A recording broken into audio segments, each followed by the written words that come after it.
মামা তো ঠিকই বলছে। ছি, এই ছিল তোমার মনে? করতে পারলে তো আগেই করতে পারতা। এখন বলছো দাঁড়াও দাঁড়াও ওই আইডিতে আসি। এখন বলে কি লাভ বলো? মনটা তো আগেই ভেঙে দিছো। এখন জোড়া লাগাই কি করবা? ঠিক অভিদা ঠিক।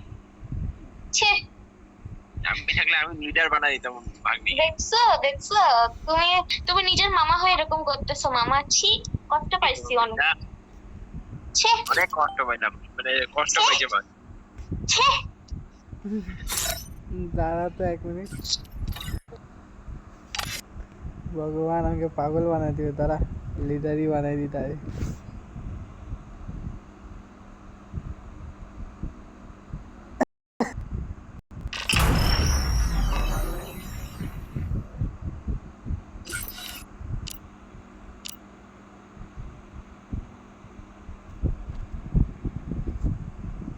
লাউড়া রমিতা।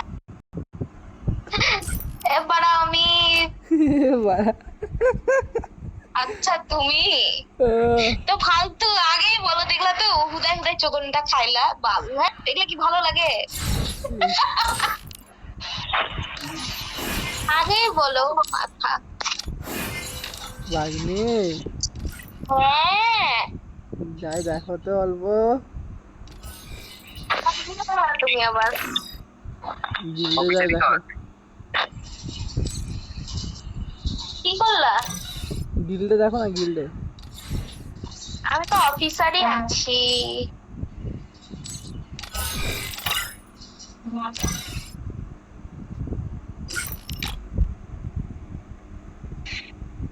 দেখতে ভালো লাগিস? সুন্দর বানাই না এসে? তুমি পাগল হয়েছো নাকি? পাগল তো আমি আগের থেকে আছি। এ রাম, কষ্ট ভাগ্নের কথায় কষ্ট পায় এরকম করলা তুমি শেষমেশ? তুমি বল। ভাই ঠিক আছে শোনো, গিল্ডিটা যখন বানিয়েছো 2-3 দিন আমি লিডার থাকি, তারপর তোমাকে আবার দিয়ে দিব, ঠিক আছে? ঠিক আছে, তাহলে এই আইডিতে দিয়ে দিও। হ্যাঁ, অমিতের আইডিতে। হুম, ওকে, কোনো প্রবলেম হবে নাকি? না না, কোনো প্রবলেম নেই। अच्छा तो ये मेरा गिल्ड है। ঠিক আছে, কোনো ব্যাপার না। এবার তাহলে গিলে দেরিবেরি করতে পারবো না আমি। আমার বুঝে পাথর নিয়ে মনে হয় গিল্ড লিডারটা আমাকে দিল। লিডার আছে, ইজ্জত সে বাত করো। আমার তো মানে গিলে লিডারের গ্রুপে আমি থাকতে পারবো না, মারা যাই তাহলে। না না না, এরাম